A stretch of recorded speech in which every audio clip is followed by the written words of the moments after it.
I saw one of the wains today, on the edge of the old town I'm going to say is the Bleakwood of these stories. I found the old pub, and the sign hanging outside, the grotesque figure. That's when I saw it, moving through a soft cloud of fog, its distorted face twisting this way and that, trying to find something. Maybe me. But it was the closest I've come to one, and I'm sure now that it was once human, before its skull was deformed. Everything was stretched out, skin pulled too taut over a frame that was too big for it now.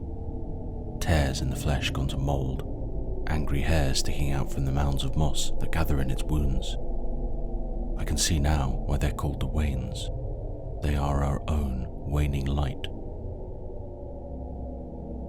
I stayed in the old pub until it had gone, reading this story over and over, trying to find the meaning in it. It seems this place is a tear in the old world, and it was this world that came through it. I don't know how that helps us, but I'm going to keep reading through these stories until I find an answer.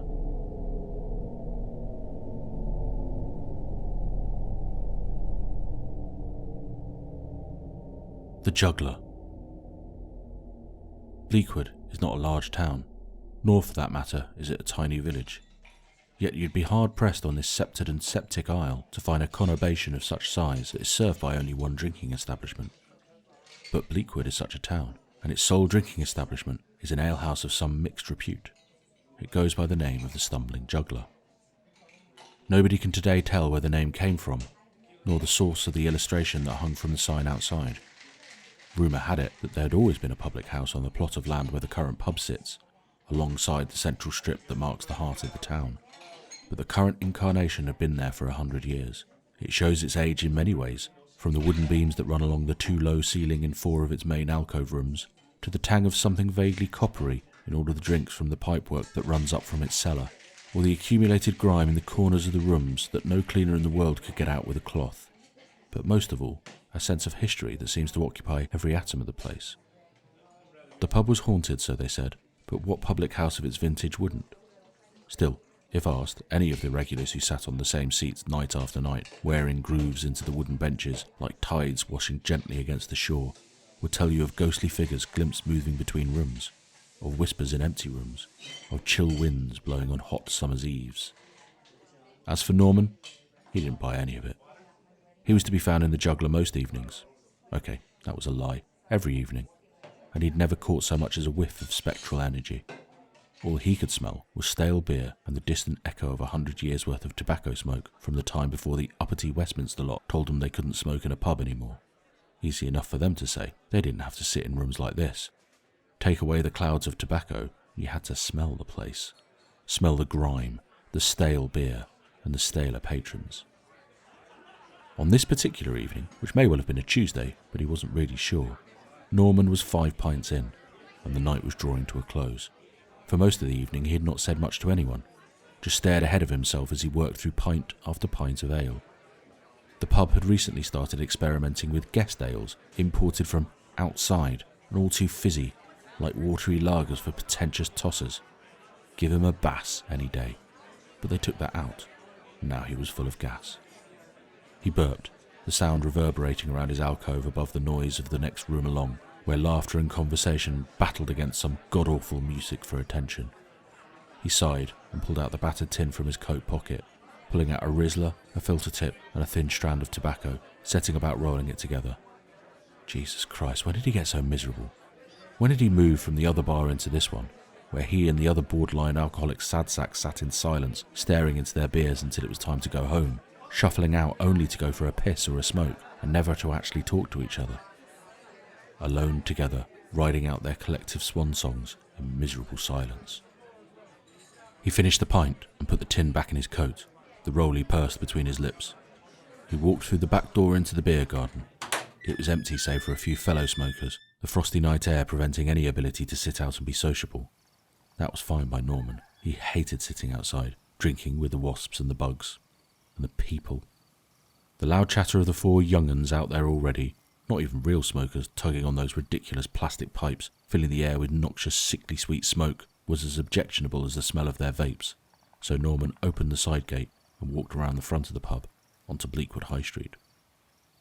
He lit his cigarette and stared out at the town he'd lived in all his life. A whole life, and what did he have to show for it? A marriage that died a decade earlier, no friends left, no work to keep him busy. 2 kids who'd moved on and away. They never wanted to speak to him when they called, only their mother as she cooed over pictures they sent to the grandkids on that infernal contraption of hers. She'd be at home with it now, tapping away furiously with her tongue stuck out the side of her mouth like an idiot. He smoked the cigarette and realised he didn't much fancy going back in there. He was already half cut, and it was a long walk home. Might as well get started. Once you moved out of the main run of town, the character of its pretty enough English town centre leached away into anonymity. The old heart of the town only reached back a few streets, and everything beyond was red brick anonymity, houses built for industry long since gone from the town, row after row of boxes too small to live in. The town itself sat in a valley, its outer extremities crept up the sides of it. Norman's house, at first a council house, now a millstone around his neck, was one of those. In fact, it was the last house out. The small back garden, well tended by his wife, led right up to a neat wooden fence, beyond which the forest ran right up into the hills. He stopped to catch his breath at the bottom of the incline. The walk home was getting harder with each night. One of these days he'd likely keel over and die right on the walk home, to be found the next morning by the milkman. Except they didn't have a milkman anymore, did they? Another thing gone in the name of progress. Now Tina was trying to get him to put oat milk in his tea. It took him a moment to notice that there was someone walking behind him. It didn't bother him, but he slowed down, waiting for them to pass. But their footsteps slowed in step with his, coming right up behind him now. He stopped, whirling around as fast as he could on arthritic hips. The street behind him was empty. "Bloody kids," he grumbled, the words coming out at half speed. Or was he hearing them that way? Maybe a bit of both. He shook his head. Must have imagined it. Bloody echo coming off the pavement or something. He turned and started forward again. The other footsteps marched in echo behind him. Stop. Turn. Empty street. Forward. Stop. Turn. "Whoever's doing this could bloody well piss off, all right?" he called down the empty street. The words bounced harmlessly off the endless stretch of red brick, making no impact on the glass windows, with drawn curtains shutting them off from the outside world. There were no lights on in any of the houses, but then it was nearing 11 on a school night. Not that any of that mattered to Norman. There were years between him and the working world, and even longer since the days of getting the kids up for school. Above him the streetlights flickered as he swayed beneath them. The shock of darkness without them made him blink, but when he opened his eyes with the street in darkness, there was a figure before him. The streetlight came back, revealing an empty street. "Jesus," he said to the empty street. "Nearly gave me a bloody—" The light flickered out again, plunging him into darkness. As his eyes adjusted to the scant light offered by the covered moon, he saw it again. A figure, tall, clad all in black, hooded. Norman stumbled back, tripping over his own feet as he did, a strangled cry of panic rising up his throat. He landed back on his arse with a painful thud just as the lights flickered back into being, revealing once more an empty street. Scrambling to his feet so fast that he scraped the skin off his hands, Norman ran. The lights flickered once more, but he didn't turn to see what the darkness held for him. He had to run. If this was death coming for him, he had to try.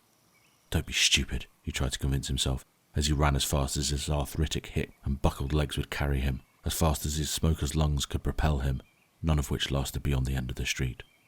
Sweat ran cold down his back as his heart hammered, and he struggled to get a breath down his throat. He cast about with one hand, trying to find a wall or something to grab onto to steady himself. His hand went into another, which closed its bony fingers around his. The lights in the street went out. The light of the moon was enough for Norman to see the full figure before him, see the tattered black cloak, see the skin like old parchment stretched across bone, see the face made of decay, worms dancing in and out of the gaping maw that should have been its mouth and nose. "No," he whimpered, trying to pull away, but the grip dug into his flesh, drawing blood like sharp blades as they clung on tight. "It's not time," he said. "I need more time."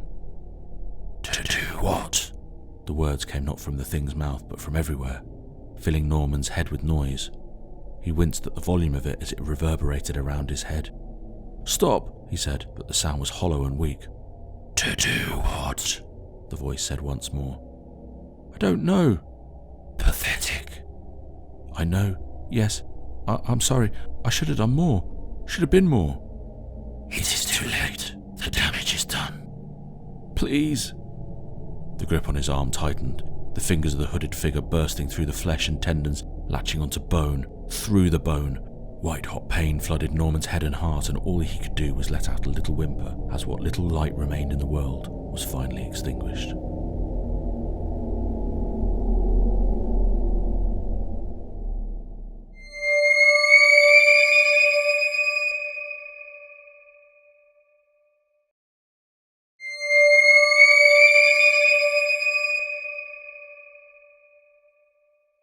Tina was half asleep in her chair, the noise and light from the television providing the only life or noise in the house. In her lap was her latest knitting project, or what might one day graduate to such lofty ambitions at any rate. So far it was 3 rows of loose-knit nothingness. It was the sound of the door that brought her out of the netherworld between sleep and waking, the sound making her lips purse involuntarily. He was back, pissed no doubt, stinking of cigarettes and stale beer, rancid breath and the vague odour of pork scratchings, the same as every night. "Hi," Norman said, his voice scratchy. "Sorry it's late." She frowned. Since when did he apologise? Since when was this late? She let it go, saying nothing in return. She picked up her needles, coaxing her gnarled, arthritic claws back to life. Just get a few turns done, and they'll warm up. He came through to the lounge instead of heading straight into the kitchen. Leaning over the back of her chair, he kissed the top of her head. It was almost enough to make her pull away, but she noticed he didn't smell like, well, Norman. Instead of stale beer, there was a coppery smell, mixed in with an earthy, woody scent, like a summer barbecue. When was the last time they'd gone to one of them? When was the last time Norman went anywhere rather than the stumbling, bloody juggler? It took her a while to get out of her seat, but she did so as quickly as she could manage. She couldn't shake the feeling that a stranger had walked through the door, but as she straightened her back to face the man, she found only her husband. He smiled. "What's going on?" she asked, her eyes darting to the door behind her. "Nothing, it's just... he gave me another chance." "Who did?" He smiled again. It wasn't her husband's smile. Or was it? When was the last time the bastard had ever smiled at her? Properly smiled. "I think you should leave," she said, folding her arms across her chest, her feet made more difficult by the knitting needles in her hand. "I'm not going anywhere," the thing that was not Norman leered. He moved forward slowly, his hands out wide. "Come on, Tina, don't be like this. It's given me a new lease. A second chance. I can change, be the man you want me to be, please." She backed up as he moved forward, but that only lasted until she bumped into the back of her chair and there was nowhere else to go. "Please, just leave me alone, whoever you are." "I'm Norman," the Norman thing sneered, its eyes wide, its leering grin wider. "You know me, love." She did know him, knew every stinking facet of the man she'd wasted her life with, knew the stink of him, knew the bitterness. In that moment she wanted nothing more than to be free of him, to be rid. She swung out in a wide arc with the knitting needles. They caught the side of his head just above the wrinkled ears filled with white dander. Both points of the white steel punctured the flesh easily, force of a swing enough to bury the first 2 inches into her husband's head. There was no blood, but the smile dropped. Norman's eyes filled with red, and his expression changed. "I hate you," she hissed. "I've always hated you." The body fell to the floor, needles protruding from his temple. Tina gasped, taking a deep lungful of air in panic. What had she done? The knocker to the front door clacked loudly, making Tina jump. She looked up at the front door, then the window. The heavy curtains were drawn, but the crack at the top showed flashing blue light outside. She looked down at the body, expecting to see Norman's accusing eyes staring back at her. But the floor was empty, save for 2 discarded white knitting needles that sat nestled on the worn carpet. The knock again, more insistent now. Trembling, she moved to the door. The blue flashing lights were brighter here, flooding the glass panes of the door, broken only by the shadowy figure on the other side. Again the knock came, urgent, firm. "Just a second," she called, checking once more that the body was no longer there. Where had it gone? Had she dreamed that? No, she couldn't have. She opened the door to find 2 uniformed police officers outside, a man and a woman, both of whom took their hats off as she appeared. "Good evening," the man said. "Are you Tina?" She said, but nothing more came out. She nodded. "May we come in?" the man said. Tina looked around the street. Several of her neighbours were out of their houses, in their nightwear, watching proceedings with a grim face. she repeated, but then the 2 officers were coming through the door. "We're sorry to disturb you," the woman said. "I'm afraid we have some bad news. Is there somewhere we can sit?" Tina thought about leading them through to the lounge, but that was where "Come through to the kitchen, please." She led them through, and all 3 took a seat around the battered plastic table that Norman had refused to upgrade, pitted with cigarette burns and old spills. "I'm afraid I have some bad news. It's about your husband. It appears he had a heart attack on the way home." Relief flooded over her. She hadn't killed him. So who had been in her lounge? Who had she stabbed? She barely heard a word the 2 officers said, just nodded along, and was surprised when tears welled up and spilled over. She dabbed at them with a handkerchief until it was time to escort the 2 officers back to the front door. Closing it quietly, she let the million feelings vying for attention wash over her. She moved back into the lounge, staring at the knitting needles on the floor. She felt someone in the room with her, but it wasn't like before. There was no menace in it, no threat. "Thank you," she said. She bent down and picked up the knitting needles. By the time she was back up, the feeling has passed. She was alone. She was free.